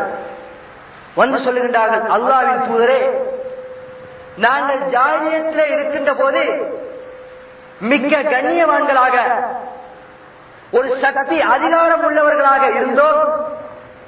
இஸ்லாத்தை ஏற்றுக்கொண்டதன் பிறகு சிர்னா அதில்லத்தன், நாங்கள் இழிவுபடுத்தப்பட்டவர்களாக, எங்களுக்கு ஒரு சக்தி அதிகாரம் அற்றவராக நாங்கள் காணப்படுகின்றோம். தெளிவாக இருக்கின்றது மக்காவிலே வைத்து என்று. இரண்டாவது, இந்த சம்பவம் மக்காவிலே நடக்க முடியும். எனவே எங்களுக்கு யுத்தம் செய்யக்கூடிய அனுமதியை தாருங்கள். யுத்தம் செய்வதன் மூலம் நாங்கள் இந்த உலகத்திலே நிம்மதியா இருக்க முடியும். ஹிலாபத்தை உருவாக்கி ஒரு நிம்மதியான சூழ்நிலை உருவாக்க முடியும். சத்தியத்தை நிம்மதியா பின்பற்ற முடியும். நாங்கள் மிகைத்தவர்களா இருப்போம், எங்களை மிகைக்க முடியாது சொன்னார்கள் ஸல்லல்லாஹு அலைஹி வஸல்லம். இன்னி உமிர்து பில் அஃப். இப்போது யுத்தம் செய்வதற்கு எனக்கு ஏவப்படவில்லை. என்ன சோதனைகள் வந்தாலும், என்ன துன்பத்துயரம் வந்தாலும், கஷ்டங்கள் வந்தாலும் அவைகளை பொறுத்துக் கொண்டு அவைகளை புறக்கணித்து மன்னித்து விடுங்கள். இந்த மக்கா கட்டத்திலே நான் இதை கொண்டுதான் ஏவப்பட்டிருக்கின்றேன். ஃபலா துகாத்திலு, யுத்தம் செய்யாதீர்கள். இப்போது இது எதை காட்டுகின்றது? ஒரு ஜமாத்தாக, ஒரு அமீராக மக்காவில் இருந்ததன் காரணமாகத்தான் தங்களுடைய பிரச்சனையை, தங்களுடைய சிக்கலை, தங்களுடைய அந்த இன்னலை அந்த அமீராக கிலாபத் இல்லாத போது இமாமாக இருந்த ஸல்லல்லாஹு அலைஹி வஸல்லம் அவர்களிடம் வந்து முறையிட்டார். எனவே மக்கா கட்டத்திலும் இமாம் என்று ஒருவர் இருந்திருக்கின்றார். அவருக்கு பைஅத் செய்யப்பட்டிருக்கின்றது. அந்த இமாம் மக்களை வைத்து வழி நடத்தினார். சரி, நான் மேலே வாசித்து காட்டிய அந்த ஹுதைபாவுடைய ஹதீஸிலிருந்து இன்னொரு சந்தேகத்தையும் அவர்கள் கிளப்புகின்றார்கள். அது என்ன தெரியுமா? பிரிவுகள் காலத்தில் ஜமாஅத்துல் முஸ்லிமீன் இருந்தால் அந்த ஜமாஅத்துல் முஸ்லிமீனோடு நீ சேர்ந்திருக்க வேண்டும். ஜமாஅத்துல் முஸ்லிமீன் இல்லாவிட்டால் அனைத்து பிரிவுகளை விட்டு ஒதுங்கி மரத்திலேரை கடிக்க வேண்டும். இதுதான் ஹதீஸ் பிறப்பிக்கக்கூடிய கட்டளை. ஏன் மசூத் அஹ்மத் ஜமாஅத்தை உருவாக்கினார்? ஏன் தன்னை அமீர் என்று பிரகடனப்படுத்தினார் என்ற ஒரு வினாவை கேட்கின்றார்கள். சரி, தூய்மை உள்ளவர்கள், அல்லாஹ்வை அதிகம் அதிகம் அஞ்சக்கூடிய இவர்கள் ஹதீஸில் உள்ளதை மசூத் அஹ்மத் செய்யவில்லை, ஏன் நீங்கள் செய்யவில்லை? பிரிவுகள் இருக்கக்கூடிய இந்த காலகட்டத்தில் ஜமாஅத்துல் முஸ்லிமீன் இருக்கின்றே, சரி, இருந்தால் சேர்ந்து கொள்ள வேண்டும், சேருங்களே சொல்லுவார்கள். அந்த ஜமாஅத்துல் முஸ்லிமீன் இல்லை, இது சரி, பரவாயில்லை, இப்போது மரத்தின் வேரை கடித்துக் கொண்டு இருங்கள், ஹதீஸில் உள்ளதை செய்யுங்கள். மசூத் அஹ்மத் செய்யவில்லையா? செய்யாவிட்டால் நீங்கள் செய்யுங்கள். ஏன் பிரச்சார மேடைகள், ஏன் மாநாடுகள், ஏன் ஜும்மா நடத்துகிறீர்கள், ஏன் ஜமாத்தா தொழுகின்றீர்கள்? தனிநபருக்கு ஜும்மா தொழுகை இல்லை, தனிநபருக்கு அதாவது ஜமாத் தொழுகை இல்லை. இவைகள் எல்லாம் நீங்கள் தவிர்க்க வேண்டும். எனவே ஜமாஅத்துல் முஸ்லிமீன் இருந்தால் ஜமாஅத்துல் முஸ்லிமீனோடு சேரும்படிதான் ஹுதைபாவுக்கு கட்டளையிட்டார்கள் ரசூலுல்லாஹி ஸல்லல்லாஹு அலைஹி வஸல்லம். ஹுதைபாவே ஜமாஅத்துல் முஸ்லிமீன் இருக்கின்ற போது இந்த ஜமாஅத்துல் முஸ்லிமீன் உள்ளவர்களிடத்தில், அந்த தலைவரிடத்திலே ஹுதைபாவை நீ சென்று கேள், ஏன் ஜமாத்தை உருவாக்கினீர்கள்? பிரிவுகளுடைய காலத்தில்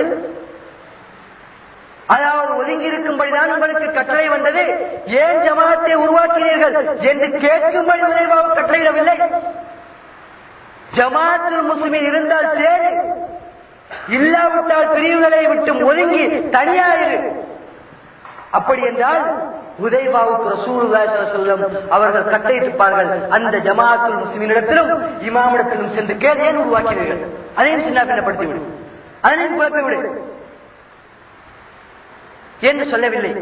எனவே இது எதனை காட்டுகின்றது என்றால், இப்படி ஹுதைபாவுக்கு ஸல்லல்லாஹு அலைஹி வஸல்லம் அவர்கள் கட்டளை இடாதது எதனை காட்டுகின்றது என்றால், ஜமாஅத்துல் முஸ்லிமீன் இல்லையா, ஜமாஅத்துல் முஸ்லிமீனை பிரிவுகள் காலத்தில் ஒதுங்கி இருந்து உருவாக்க வேண்டும்.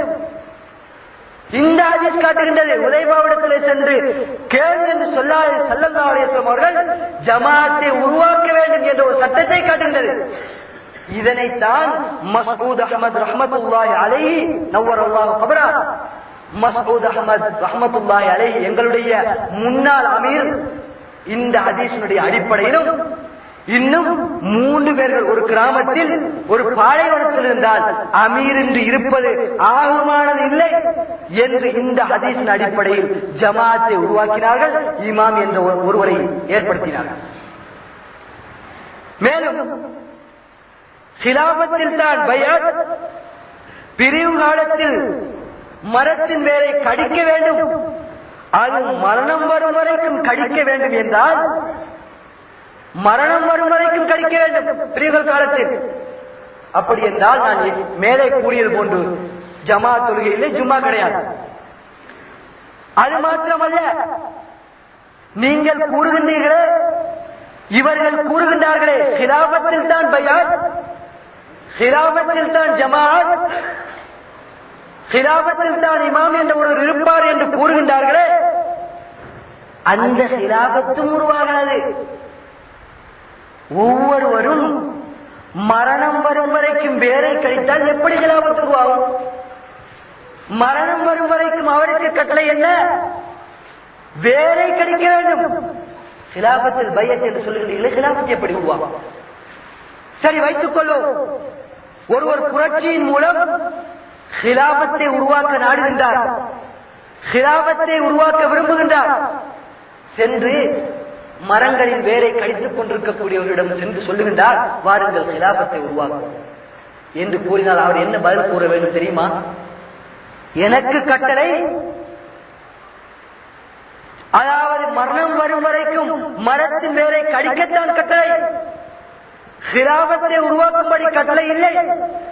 எனவே நான் ஹிலாபத்தை உருவாக்குவதற்கு வரமாட்டேன். அது மாத்திரமல்ல, இவருக்கு அப்படி சென்று அழைக்க முடியாது. ஏன்? இந்த கட்டளை இவருக்கும் தான். எனவே இவர்கள் என்ன சொல்ல வருகின்றார்கள் என்றால், ஹிலாபத் என்ற ஒன்று வராது. ஹிலாபத் என்ற ஒன்று வராவிட்டால் ஜமாத்தும் இல்லை, பையத்தும் இல்லை, எதுவும் கிடையாது. ரொம்ப லேசு. எனவே இவர்களுடைய கூற்றின் பிரகாரம் ஹிலாபத் என்ற ஒன்றுமில்லை, ஜமாஅத்தும் இல்லை, பையத்தும் இல்லை, இமாமும் இல்லை, ஒன்றுமில்லை.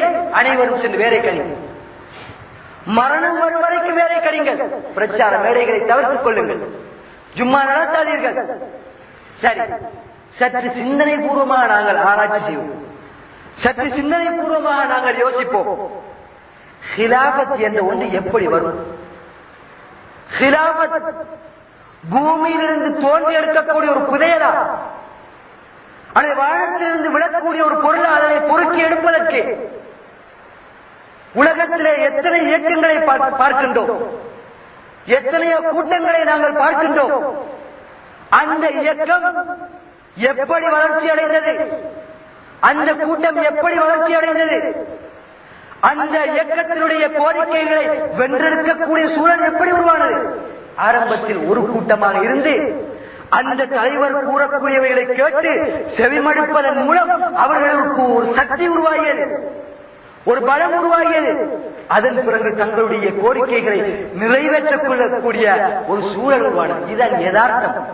ஒரு மனிதனுடைய அறிவு கூட, சிந்தனை கூட பிரிந்திருப்பதன் மூலம் ஹிலாபத் உருவாகும் என்பதை ஏற்றுக்கொள்ள நபி ஸல்லல்லாஹு அலைஹி வஸல்லம் அவர்களும் இப்படித்தான் மக்காவிலே பையத் எடுத்து ஒரு கூட்டமாக, ஒரு அமைப்பாக இருந்தார்கள். பையத் செய்த அந்த முஸ்லிம்கள் அவர்களுக்கு கட்டுப்பட்டார்கள், அவர்கள் கூறுவதை செவியேற்றார்கள். இப்படி அந்த கூட்டம் வளர்ச்சி அடைந்தது. வளர்ச்சி அடைய அடைய நாளுக்கு நாள் அங்கே ஒரு குவத், ஒரு சக்தி கிடைத்தது. பிறகு மதீனாவுக்கு வந்தார்கள், யுத்தங்கள் செய்தார்கள், ஒரு அதிகாரம், இன்னும் அதிகாரம் வலுப்பெற்றது. ஹிலாபத்தை பிரகடனப்படுத்தினார்கள். பல்வேறுபட்ட அரசர்களுக்கு இஸ்லாத்தை ஏற்றுக்கொள்ளுங்கள், இல்லாவிட்டால் யுத்தம் செய்வோம் என்ற கடிதங்களை எழுதினார்கள். எனவே இப்படித்தான் ஹிலாபத் உருவாக முடியும். எனவே இமாம் என்பதன் உண்மையான விளக்கத்தை நீங்கள் மிக தெளிவாக அறிந்திருப்பீர்கள் என்று நான் நினைக்கின்றேன். இதே போல இன்னொரு ஹதீஸையும் அவர்கள் முன்வைக்கின்றார்கள். ஹிலாபத்தில் தான் பயான், ஹிலாபத்தில் தான் அமீர் என்பதற்கு இன்னொரு ஹதீஸையும் முன்வைக்கின்றார்கள். அது என்ன? ஸல்லல்லாஹு அலைஹி வஸல்லம் அவர்கள் கூறினார்களாம், ஹலீஃபாவுக்கு பையத் செய்யுங்கள் சொன்னார்கள் தான், பையத் செய்யுங்கள் என்று சொல்லவில்லை. ஹதீஸை நான் முதலில் வாசிக்கின்றேன், பாருங்கள். عن أبي هريرة رضي الله عنه عن النبي صلى الله عليه وسلم قال كانت بنو إسرائيل تسوسهم الأنبياء. இவர்கள் ஆதாரமாக வைக்கக்கூடிய இந்த ஹதீஸ், இந்த ஹதீஸ் இவர்களுக்கு மறுப்பா அமைகின்றது. பனு இஸ்ரவேலர்களில் நபிமார்கள் பனு இஸ்ரவேலர்களை நபிமார்களை வைத்து வழி நடாத்தினார்கள். தசூசுகும் சாசை என்றால் வழி நடாத்தினார், அரசியல் செய்தார். சியாசா பனு இஸ்ரேலை வைத்து அந்த நபிமார்கள் அரசியல் நடத்தினார்கள், வழி நடத்தினார்கள். குல்லமா ஹலக நபியுன், ஒரு நபி மரணித்து விடும் போதெல்லாம் ஹலபஹு நபியுன், இன்னொரு நபி அதற்கு பின்னால் வந்து விடுவார். ஃபஇன்னஹு லா நபிய பாதி, நிச்சயமாக எனக்கு பின்னால் எந்த ஒரு நபியும் வரமாட்டார், நபி கிடையாது. வஸதகூனு குலஃபா, எனக்கு பின்னால் குலஃபாக்கள் வருவார்கள், குலஃபாக்கள் உருவாகுவார்கள். ஃபதக்ஸுர், அதிகமாக குலஃபாக்கள் வருவார்கள். காலு, சஹாபாக்கள் கேட்டார்கள், ஃபமா தஅமுருனா, அல்லாஹ்வின் தூதரே அந்த குலஃபாக்கள் வருகின்ற போது நீங்கள் எங்களுக்கு இடக்கூடிய கட்டளை என்ன? சொன்னார்கள், ஒருவராக அந்த பைஅத்தை நீங்கள் நிறைவேற்றுங்கள். அந்த குலஃபாக்களாகிய அமீர்மார்களுக்கு, அந்த இமாம்களுக்கு கொடுக்க வேண்டிய அந்த ஹக்குகளை நீங்கள் கொடுங்கள். நிச்சயமாக அல்லாஹ் சாயிரும் அம்மஸ்தர் ஆகும், உங்களுக்கு அநியாயம் செய்கின்றாரா?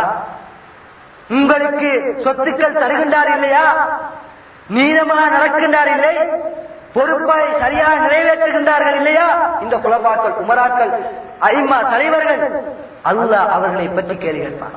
நீங்கள் சரியாக கட்டப்படுங்கள். இந்த ஹதீஸை வைத்து சொல்லுகின்றார், குலபாக்களுக்குத்தான் பைஅத், குலபாக்களுக்குத்தான் பைஅத் செய்ய வேண்டும். அப்படி செய்யாவிட்டால் தான் அவன் ஜாஹிலிய மரணத்தை தழுவான். இதுவும் ஒரு ஆதாரம். ஒரு விடயத்தை தெரிந்து கொள்ள வேண்டும். இங்கே ஸல்லல்லாஹு அலைஹி வஸல்லம் அவர்கள் பாயிஉ லில் குலஃபா, குலஃபாக்களுக்கு பைஅத் செய்யுங்கள் என்று சொல்லவில்லை. மாறாக நீங்கள் அந்த பைஅத்தை, குலஃபாக்களுக்கு உள்ள அந்த பைஅத்தை பிபைஅத்தில் அவ்வலி ஃபல் அவ்வலி, ஒருவராக அந்த பைஅத்தை நிறைவேற்றுங்கள். அப்படி என்றால் எனக்கு பின்னால் குலஃபாக்கள் வருவார்கள், அதிகமான குலஃபாக்கள். ஏற்கனவே அந்த செய்த பையத்தை முறிக்காதீர்கள், நிறைவேற்றுங்கள். அவருக்கு கட்டுப்படுங்கள், அவரிலிருந்து பிரிந்து சென்று விடாதீர்கள், அவரை விமர்சிக்காதீர்கள்.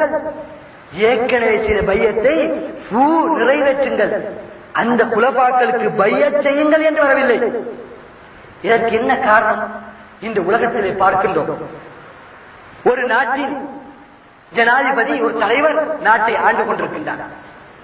திடீரென்று அந்த நாட்டினுடைய தலைவர் மரணித்து விடுகின்றார், அல்லது பதவியிலிருந்து விலகி விடுகின்றார் என்றால் பிறகு என்ன நடக்கின்றது? மக்கள் அவரை ஏற்க மறுக்கின்றார்கள், அவருடைய கட்டுப்பாட்டிலிருந்து விலகி விடுகின்றார்கள். நடக்கின்றது உலகத்திலே. அவரை விமர்சிக்கின்றார்கள்.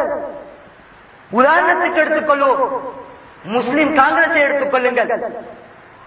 இந்த முஸ்லிம் காங்கிரஸ் அஷ்ரஃபுடைய மரணத்துக்கு பின்னால் ரவுப் ஹக்கீம் என்ற ஒருவர் அதற்குரிய தலைவராக நியமிக்கப்பட்டார். என்ன நடந்தது? ரவுப் ஹக்கீம் அந்த காங்கிரசுக்குள்ள தலைவராக நியமிக்கப்பட்டதன் பிறகு அந்த கட்சி எத்தனை பிரிவுகளாக ஆகிவிட்டது? என்ன காரணம்? இந்த ஏற்கனவே செய்த உடன்படிக்கை இவர்கள் சரியாக நிறைவேற்றவில்லை. இப்படியான ஒரு போலியான ஒரு தலைமைத்துவத்தை இஸ்லாம் சொல்லவில்லை. எப்படி ஹிலாபத் இல்லாத அந்த காலகட்டத்தில் மக்காவில் வைத்து எனக்கு கட்டுப்படுவோம், செவிமடுப்போம் என்று பைஅத் செய்தீர்களோ, அதே போன்று மதீனாவிலும் வைத்து நீங்கள் அமீருக்கு கட்டுப்படுவோம், செவிமடுப்போம், அவருக்கு உதவி ஒத்தாசை புரிவோம் என்று பைஅத் செய்தீர்களோ, எனக்கு பின்னால் குலஃபாக்கள் வருவார்கள். அந்த குலஃபாக்களுக்கும் ஏற்கனவே செய்த பையத்தை நிறைவேற்றுங்கள். அந்த காலகட்டத்தில் ஒரு புதிதா பையச் செய்வதா இருந்தால், இஸ்லாத்தில் நுழைவதா இருந்தால் பையச் செய்வார், அது வேறு விடயம். இந்த ஹதீஸ் என்ன வருகின்றது? இவர்களுக்கு இந்த ஹதீஸ் ஆதாரம் இல்லை. ஏற்கனவே அந்த செய்த பையத்தை நிறைவேற்றுவதற்கு பின்னால் குலஃபாக்கள் வருவார்கள். எத்தனை குலஃபாக்கள் வருவார்கள்? ஸல்லல்லாஹு அலைஹி வஸல்லம் சொன்னார்கள், எனக்கு பின்னால் 12 குலஃபாக்கள் வருவார்கள், 12 கலீஃபாக்கள் வருவார்கள். அந்த கலீஃபாக்கள் 12 கலீஃபாக்கள் வரைக்கும் இந்த இஸ்லாம் பிரியாது, உறுதியாக இருக்கும். அந்த கலீஃபாக்களுக்கு, இந்த 12 கலீஃபாக்களுக்கு தான் ஃபூ என்ற சொல் குறிக்கின்றது. அந்த 12 கலீஃபாக்களுக்கும் ஏற்கனவே செய்த பையத்தை நிறைவேற்ற வேண்டும்.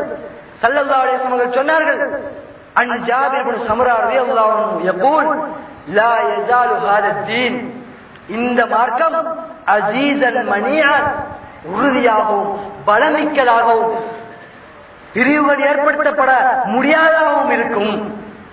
இலா இத்னை அஷர கலீஃபா, 12 கலீஃபாக்கள் வரைக்கும் என்று சொன்னார்கள்.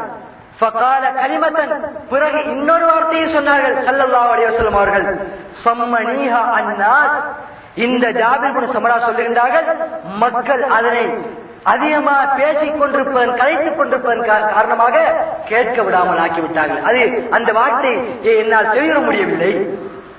உடனே நான் ஃபகுல்து லி அபி, என்னுடைய தந்தையிடத்திலே நான் கேட்டேன், மா கால், ஸல்லல்லாஹு அலைஹி வஸல்லம் அவர்கள் அந்த ஒரு வார்த்தை சொன்னார்கள், அது என்ன? கால் குல்லுஹும் மின் குரைஷ், அவர்கள் அனைவரும், அந்த குலபாக்கள் அனைவரும், 12 குலபாக்களும் எந்த பிரிவும் வராது, பையத்தை நிறைவேற்றுங்கள் என்று சொன்னார்கள். அந்த குலபாக்கள் குறைஷிகளாக இருப்பார்கள். இது யதார்த்தம், அனைவரும் குறைஷிகளாக தான் இருந்தார்கள். எனவே ஒரு கலீஃபா இன்னொரு சட்டத்தையும் காட்டுகின்றது. ஒரு கலீஃபா மரணித்து இன்னொரு கலீஃபா வந்துவிட்டால் அந்த கலீஃபாவுக்கு மீண்டும் பையத் செய்ய வேண்டிய அவசியம் இல்லை, ஏற்கனவே செய்த அந்த பையத்தை நிறைவேற்றிக் கொண்டால் போதும் என்ற ஒரு சட்டத்தை இந்த ஹதீஸ் காட்டுகிறது. இப்போது கலீஃபாவுக்குத்தான் பையத் என்ற ஒரு ஹதீஸை இவர்கள் முன்வைத்தார்களே, அந்த ஹதீஸிலே அவர்களுக்கு ஆதாரம் இல்லை என்று தெளிவுபடுத்தப்பட்டு விட்டது. இப்போது அவர்கள் சொல்லுகின்றார்கள், ஹிலாபத்தில் தான் பையத் என்று சொல்லுகின்றார்களே, அதற்கு இவர்கள் ஆதாரத்தை காட்ட வேண்டும்.